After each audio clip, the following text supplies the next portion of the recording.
Peppers are one of my favorite crops to grow, and I actually started growing them in my garden before I started growing tomatoes and other things.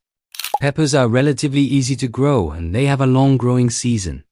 So, if you're really interested in learning how to grow your own peppers from seed all the way to harvest, keep watching.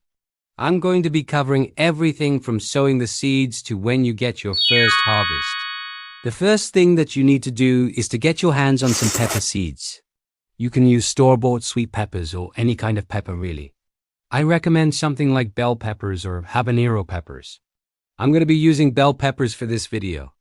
If you want to start indoors, which I highly recommend doing, get yourself a propagation mix. A seed starting mix is perfect for this.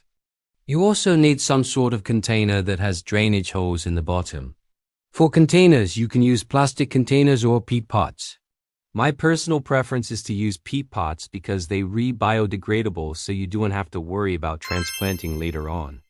Once you have your containers, add half an inch of soil or propagation mix into the bottom. Water it and place your pepper seeds inside. Place the container on a heat mat. If you don't have a heat mat, just place the container on top of your refrigerator. 25 degrees Celsius is the ideal temperature to germinate pepper seeds. 20 degrees Celsius is the minimum. So if you live in a colder climate, you might want to consider getting a heat mat. Depending on your environment, pepper seeds can take anywhere between 14 to 30 days to germinate. Check them regularly to see if they've sprouted. Once they sprout, remove them from the heat mat. If you're not using a heat mat, then just move them to an area that will receive bright indirect light. During the first week, they won't require any watering. But after the first week, you need to water them regularly. You don't want the soil to dry out. During the second week, they should look like this. If you planted one seed per container, like I did, then the next step would be to transplant. You can transplant them into larger containers or directly into the ground, depending on your climate. Transplanting them into larger containers is what I recommend if you live in a colder climate and your growing season is relatively short. If you live in a warmer climate with a longer growing season, then you can plant them directly into the ground.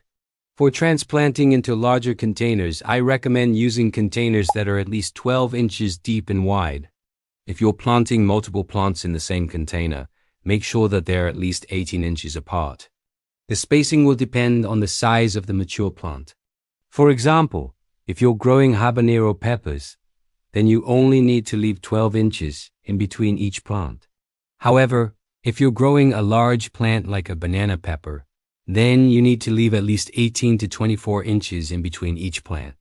Before planting your seedlings, make sure that the container has adequate drainage holes. Loosen up the soil and add some compost or fertilizer. This isn't necessary, but I always add it to my plants.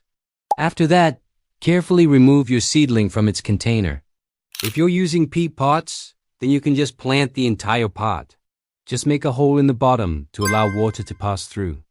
After planting, water it and place it in an area that receives plenty of sunlight. Peppers require at least 6 hours of sunlight per day. It takes around 60 to 75 days to harvest peppers. Depending on the variety, different types of peppers have different growing requirements. Banana peppers are an exception since they grow very fast. They can be ready to harvest in as little as 45 days. Like I said before, different types of peppers have different growing requirements. For example, jalapeno peppers thrive in hot climates, while habanero peppers prefer cooler climates. Sweet peppers are probably the easiest to grow. They can adapt to most climates. Generally, peppers prefer warm temperatures. When it comes to watering, you need to strike a balance. You don't want your peppers to dry out, but you also don't want them to be waterlogged. Overwatering can cause root rot and kill your pepper plant. One thing that you can do to prevent overwatering is to add perlite to your soil. Peppers are heavy feeders, so you need to fertilize them regularly. Use a balanced fertilizer and apply it every 2 weeks. Another thing you can do is add compost or worm castings to your plants. One of the biggest problems that pepper growers face is blossom drop. Blossom drop occurs when the flowers on your pepper plant fall off before developing into fruits. This usually happens when the plant is stressed out.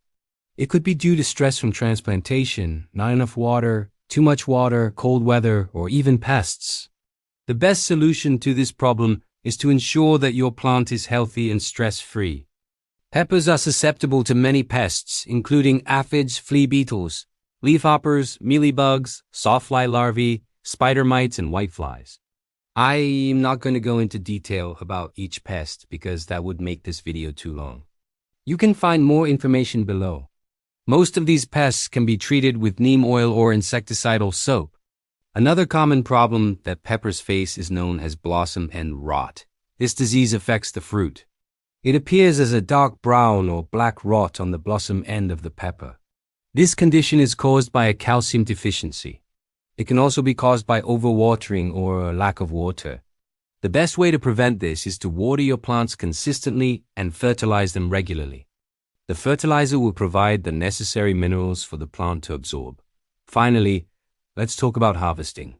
When the peppers reach their mature size, you can harvest them.